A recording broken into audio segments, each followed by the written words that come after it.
ఈరోజు దేవుని వాగ్దానము. నీకు వాగ్దానం ఇచ్చిన దేవుడు నమ్మదగిన వాడు, విడవడు, ఎడబాయడు. Praise the Lord. అందరూ బాగున్నారు కదూ? దేవుడి మహాకృపను బట్టి మరోసారి ఈ ఉదయకాలం మందు దేవుడి సన్నిధిలో మొరపెట్టి మరి ఆయన ఇచ్చిన వాగ్దానం చేతబట్టుకొని మీ ముందుకు రావడానికి ప్రభు ఎంతో కృప చూపించారు. ఈ సమయం ముందు చిన్న ప్రార్థన ద్వారా దేవుడు వాగ్దానం ధ్యానం చేసుకుందాం. పరిశుద్ధుడా, ప్రేమ కలిగిన తండ్రి, మీకు అనేకమైన వందనాలు, స్తుతులు, స్తోత్రాలు. మరోసారి ఈ ఉదయకాలం మీరు ఇచ్చిన వాగ్దానం చేతబట్టుకొని మీ ముందుకు రావడం కృప చూపించారు. ప్రతి ఒక్కరికి మీ మాట అందిస్తుండగా సహాయం అందించిన గాక. Praise the lord. చూడండి, ఇక్కడ మత్తయి సువార్త 4వ అధ్యాయము 4వ వచనం మనం చదివినట్లయితే, అందుకు ఆయన, మనుష్యుడు రొట్టె వలన మాత్రము కాదు కానీ దేవుని నోట వచ్చు ప్రతి మాట వలన జీవించును అని రాయబడి ఉన్నది. దేవుడి స్తోత్రం. చాలామంది మా జీవితంలో డబ్బు ఉంటే మేము సదాకాలం బ్రతుకుతాము, మా ఆస్తులు బట్టి మా జీవితాలు బాగుంటాయి, మాకున్న ఉద్యోగాలు బట్టి, ప్రాపర్టీలు బట్టి, మాకున్న రకరకాలైన ఈ లోకంలో ఉన్న వాటిని బట్టి మేము సక్రంగా ఉంటాము అనుకున్న వారు చాలామంది మనకు కనబడుతూ ఉంటారు. కానీ దేవుడిస్తున్న ఈ మాట బాగా పరిశీలించి, మనిషి రొట్టె వల్ల మాత్రం కాదు కానీ దేవుడి నోట వచ్చు మాట, ప్రతి మాట మనిషి జీవితాన్ని బ్రతికిస్తుంది. దేవుడి స్తోత్రం. దేవుడు నీ పట్ల ఆ ఉద్దేశం కలిగి లేకపోతే బ్రతికుదుడో చెప్పండి. ఎన్ని కలిగి ఉన్నా, ఎన్ని ఆస్తులు కలిగి ఉన్నా, ఎన్ని పొలాలు కలిగి ఉన్నా, ఎన్ని ఎకరాలు కలిగి ఉన్నా, దేవుడు నీ ఉద్దేశం పట్ల ఆ మాట కలిగిన వాడై నీ పట్ల ఉండాలి.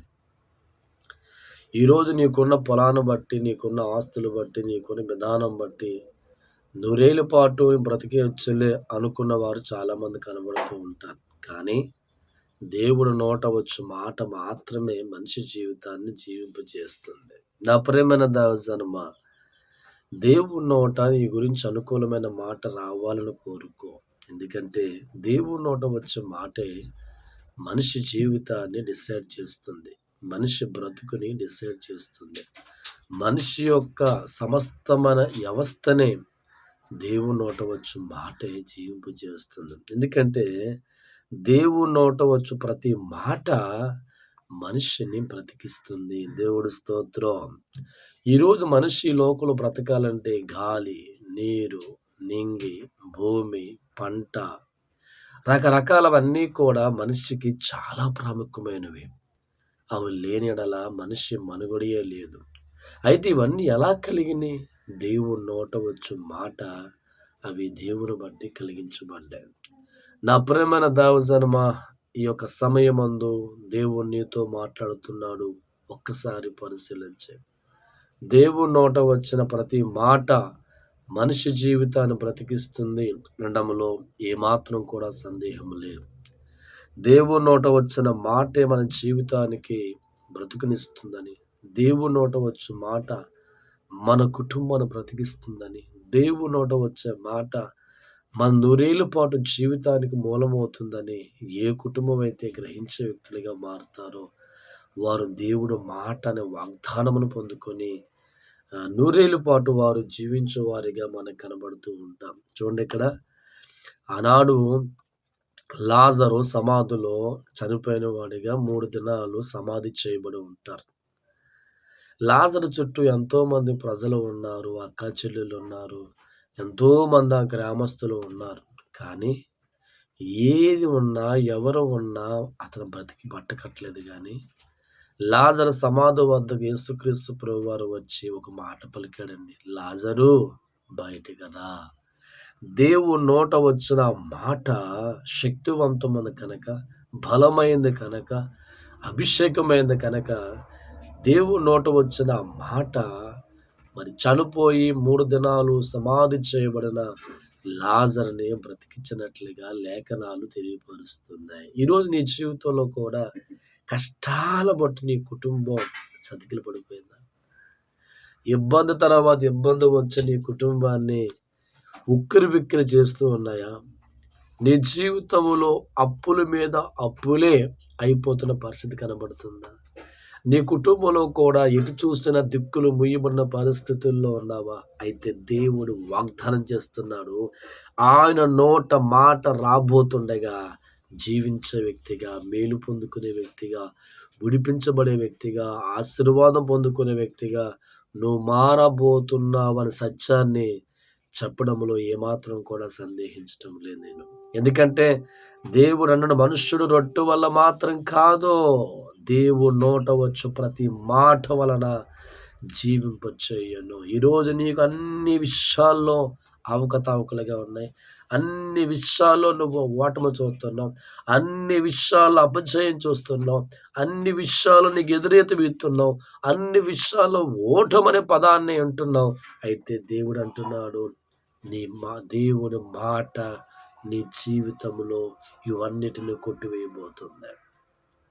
సమాధి చేయబడిన లాజరు 3 దినములు ఆయన బ్రతుకును గమనిస్తూ ఉంటే ఒక్క దేవుడు మాట విడుదల చేయగానే సమాధిలో ఉన్న 3 దినములు చేయబడిన లాజరు ఏ రీతిగా బ్రతికాడో ఈరోజు ఆయన జీవం కలిగిన మాట నీ ఇంటిలోకి, నీ జీవితంలోకి, నీ బ్రతుకులోకి వస్తుండగా ఓడిపోతున్న జీవితము గెలుస్తారు. శ్రమల్లో ఉన్న జీవితాలు గెలుస్తారు. కష్టాల్లో ఉన్న జీవితాలు గెలుస్తారు. కన్నీరులో ఉన్న జీవితాలు గెలుస్తారు. ప్రతి ఆటంకములో ఉన్న జీవితాన్ని దేవుని నామాన బట్టి మీరు గెలిచేవారిగా, జయించేవారిగా, జీవించేవారిగా మీరు ఉంటారు అనే వాగ్దానాన్ని ఈ ఉదయకాలమే దేవుడు మనతో పంచుకుంటూ ఉన్నాడు. నా ప్రేమైన దావజనమా, ఎందరు నీతో ఉన్నా దేవుడు మాట అనేది చాలా ప్రాముఖ్యమైనది. ఏది జయించాలన్నా దేవుడు మాటే. అందుకే ప్రభు అంటున్నాడు, నా నోట వచ్చు మాట, అంటే దేవుని నోట వచ్చే మాట ప్రతి మనిషిని జయింపచేసి, విజయం కలగజేసి, జీవింపచేస్తుందని ప్రభు చెప్తుండగా ఇంకెందుకు ఆలస్యం? నాతో పాటు ఏదన్నా మోకరించి ప్రార్థనలు ఏకీభవించు. పరిశుద్ధుడా, ప్రేమ కలిగిన తండ్రి, మీకు అనేకమైన స్తోత్రాలు ప్రవ్వా. నిజమే ప్రవ్వా, మీకు ఎన్ని ఉన్నా, ఎన్ని నష్టాలున్నా, ఎన్ని బాధలు ఉన్నా, ఎన్ని కష్టాలు ఉన్నా నీ నోట వచ్చు మాట మాకు జీవాన్ని ఇస్తుంది కనుక ప్రతి ఒక్కరిని కూడా ప్రభా పేరు పేరున దీవించి ఆస్వాదించండి తండ్రి. ఎందరో కష్టాలతో ఉన్నవారిని విడుదల దయచేయండి, బాధలతో ఉన్నవారిని విడుదల దయచేయండి, శ్రమలతో ఉన్నవారిని విడుదల దయచేయండి, అప్పుల్లో ఉన్నవారిని విడుదల దయచేయండి. బిడ్డలు లేక బాధపడుతున్న వారికి స్వస్థపరిచి చక్కని బిడ్డలు ఇవ్వండి తండ్రి. వివాహ కార్యక్రమాలు జరిగిస్తున్న వారు వివాహ కార్యక్రమం జరిగించండి తండ్రి. వివాహము కుదరక బాధపడే బిడ్డలు ఉన్నారు ప్రభా, వారందరి కొరకు ప్రార్థిస్తున్న వివాహములు జరిగించండి తండ్రి. నాయన మోటార్ ఫీల్ అనేక రకాల మరి విడుదల దయచేయండి. అనారోగ్యాలతో బాధపడుతూ నాయన ఆసుపత్రి స్వస్థపరచండి తండ్రి. చదువుకున్న ఉద్యోగాలు లేని వారికి ఉద్యోగాలు దయచండి, వ్యాపార అభివృద్ధిపరచండి తండ్రి. చేతులతో ఆస్వాదించండి తండ్రి. ఈ రీతిగా నాయన ఎవరు ఏ దుఃఖముతో, కష్టముతో, బాధలతో ఉన్నారో ప్రతి ఒక్కరిని కూడా మీరు జ్ఞాపకం చేసుకోమని వేడుకుంటున్నాను తండ్రి. పరిశుద్ధాత్మ దేవ, ప్రతి ఒక్కరికి జయాన్ని కలిగించేయండి. నీ నోటి మాటే జయము, నీ నోటి మాటే శక్తి, నువ్వు జీవం కనుక ప్రతి ఒక్కరికి సహాయం అందించమని యేసుక్రీస్తుని నడుచున్నాం తండ్రి. ఆమేన్. Praise the Lord. దేవుడు మిమ్మల్ని మీ కుటుంబాలను బహుగా ఆస్వాదించును గాక.